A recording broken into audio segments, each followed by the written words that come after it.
We explore because curiosity runs through our veins. It's the age-old question of what's out there?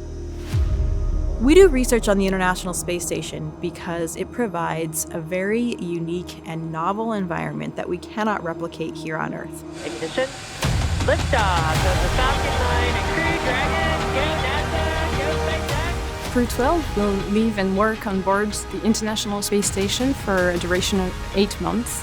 We will be doing a wealth of scientific experiments, ranging from physiology and medical experiments to radiation, material science type experiments, deploying small satellites, you name it. Really, every aspect of science is represented in the work that we do on the International Space Station.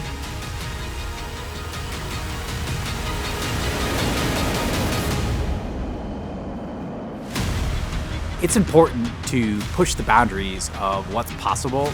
If we're just satisfied with what we have, we're never going to create the technology to make our lives better.